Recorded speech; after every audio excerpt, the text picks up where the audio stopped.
जय हिंद दोस्तों उत्तर प्रदेश में चुनाव का माहौल गरमाया हुआ है। हर एक पार्टी के नेता और समर्थक एक दूसरे पर निशाना साध रहे हैं। एमआईएम की तरफ से भी उत्तर प्रदेश में चुनाव लड़ने का फैसला किया गया था। असदुद्दीन ओवैसी ने कहा था कि हम उत्तर प्रदेश में 100 सीटों पर चुनाव लड़ेंगे। हालांकि अब उनका गठबंधन हो चुका है। ओवैसी साहब ने अब एक भागीदारी परिवर्तन मोर्चा बना लिया है। अब जो है वो मिलकर 403 सीटों पर चुनाव लड़ेंगे। लेकिन दोस्तों, जब से असदुद्दीन ओवैसी ने यह ऐलान किया था कि हम 100 सीटों पर उत्तर प्रदेश में चुनाव लड़ेंगे, जब से ही ओवैसी साहब के जो विरोधी हैं वो उनका विरोध करने लगे हैं। फोटो के जरिए सोशल मीडिया पर लिख कर जो है उनका विरोध किया जा रहा था कि देखो, उत्तर प्रदेश में अब बीजेपी की बी टीम आ चुकी है, बीजेपी को जिताएंगे। जी हाँ, इस तरीके से बीजेपी को फ़ायदा पहुंचाने के लिए एमआईएम जो है वो उत्तर प्रदेश में आ चुकी है। इस तरीके से ओवैसी साहब को बदनाम किया गया था। अभी कुछ दिन पहले एक तस्वीर और वायरल की गई थी। ये वो तस्वीर है जिसमें असदुद्दीन ओवैसी को आरएसएस प्रमुख मोहन भागवत के साथ बैठा दिया गया था। यानी असदुद्दीन ओवैसी की तस्वीर को एडिट करके यहाँ सोफे पर बैठा दिया गया, जबकि इसकी सच्चाई कुछ और थी। मोहन भागवत के पास जो है वो मुलायम सिंह बैठे थे, लेकिन ओवैसी साहब को टारगेट किया गया, बदनाम किया गया।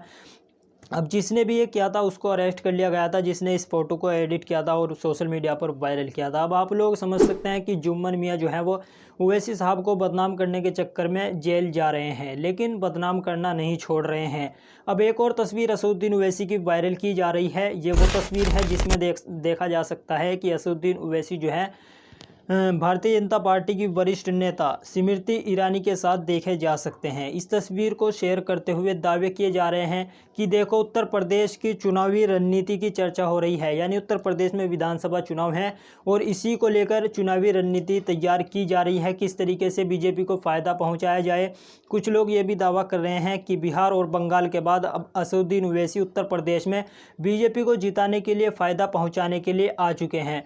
वो इल्ज़ाम तो पहले से ही उन पर लगते हैं कि बी टीम है, ये एजेंट है बीजेपी का, लेकिन अब इस तरीके की तस्वीरें वायरल की जा रही हैं और एमआईएम पार्टी को बदनाम किया जा रहा है कि देखो, अपने मसीहा को देखो, किस तरीके से इनकी चुपके चुपके अंदर अंदर मुलाकातें हो रही हैं।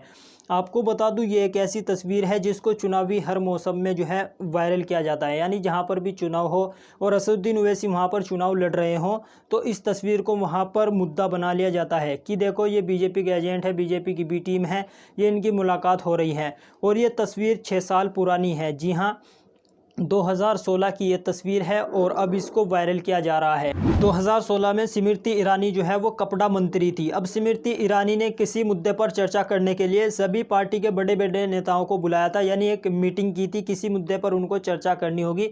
सभी पार्टी के बड़े बड़े नेता जो थे वो वहाँ पर पहुँचे थे। स्मृति ईरानी ने एक मीटिंग की थी, अकेले ओवैसी साहब के साथ मीटिंग नहीं हुई थी।